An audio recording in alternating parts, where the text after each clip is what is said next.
False accusations and distortion campaigns. Definition.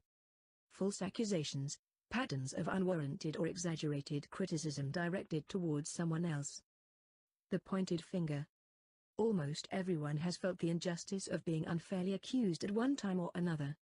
However, for some people who are close to a personality-disordered individual, being falsely accused can be a frequent, almost routine experience.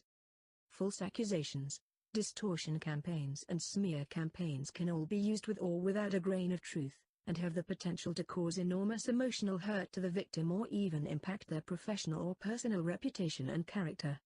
What they look like. A man who gets sick accuses his wife of trying to poison him. A woman falsely accuses her husband of having an affair and repeats this to everyone in the community. A mother falsely tells friends and neighbors that her daughter has an eating disorder. A teenager files a false police report about one of his parents committing child abuse. Why they do it. False accusations can be forms of baiting, or proxy recruitment used by abusers to instigate or win in a dispute. Sometimes false accusations are used by abusers as a deflection technique, to discredit their victim and promote the idea that the abuse is merited or has been overstated. For example, an abusive parent may tell other relatives the child is a chronic liar and drama queen. Some false accusations are rooted in dissociation, where a personality-disordered individual confuses their feelings with facts. How it feels. It is a frightening, humiliating and upsetting experience to discover you are a victim of false accusations. When dealing with personality-disordered individuals, the nature of the accusations may seem clever and manipulative or may seem illogical or absurd. However, the reaction anon has is usually the same. There is an overwhelming urge to clear your name and set the record straight. What not to do. Don't believe everything a personality-disordered person says to you or about you, even when they say they love and care about you. If they are vulnerable to deceiving themselves, they will occasionally try to deceive you too. Don't ask the personality-disordered individual to retract their accusations more than once. The goal of the false accusation may be simply to bait you into a fight. Don't overanalyze false claims. If someone believes something untrue, that is their problem, not yours. Don't blame yourself for being falsely accused. You are responsible for the truth in your own words, not someone else's.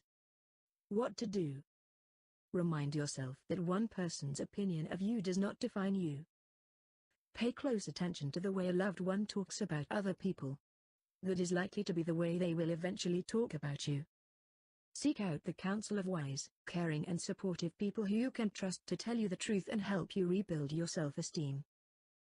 If someone says something which you believe isn't true, it is appropriate to state your truth clearly. Once. False accusations, distortion campaigns and smear campaigns can all be forms of baiting, projection or proxy recruitment. Baiting. A provocative act used to solicit an angry, aggressive or emotional response from another individual. Projection. The act of attributing one's own feelings or traits to another person and imagining or believing that the other person has those same feelings or traits. Proxy recruitment. A way of controlling or abusing another person by manipulating other people into unwittingly backing doing the dirty work. Examples of false accusations. A man accuses his wife of trying to poison him when he gets sick. A woman accuses her husband of having an affair and tells this to a marriage therapist. A mother falsely tells friends and neighbors that her daughter has an eating disorder. A teenager who files a false police report about one of his parents committing child abuse. It can be a frightening, humiliating and annoying experience when you discover that you are a victim of false accusations. When dealing with personality-disordered individuals, the nature of the accusations may seem clever and manipulative or may seem illogical or absurd. However, the reaction is usually the same. There is an overwhelming urge to clear your name and set the record straight. What not to do. Non-personality disordered individuals can sometimes be stunned to discover that the personality disordered individual in their lives completely believes a false reality that they have invented. It is common for non-personality disordered individuals to spend a great deal of effort fruitlessly trying to reason, cajole or argue with a personality disordered individual into snapping out of it, waking up and smelling the coffee or facing the facts. It can be hard for non-personality disordered individuals to accept that for a person who is dissociating, the denials they are expressing are the facts, at least at that time, for them. Under such circumstances, standard communication or negotiation techniques are ineffective, since they are built on the premise that both parties can agree on what the facts are and can work towards a compromise. Arguing or trying to reason with a person who is dissociating will typically result in a frustrating circular conversation. What to do?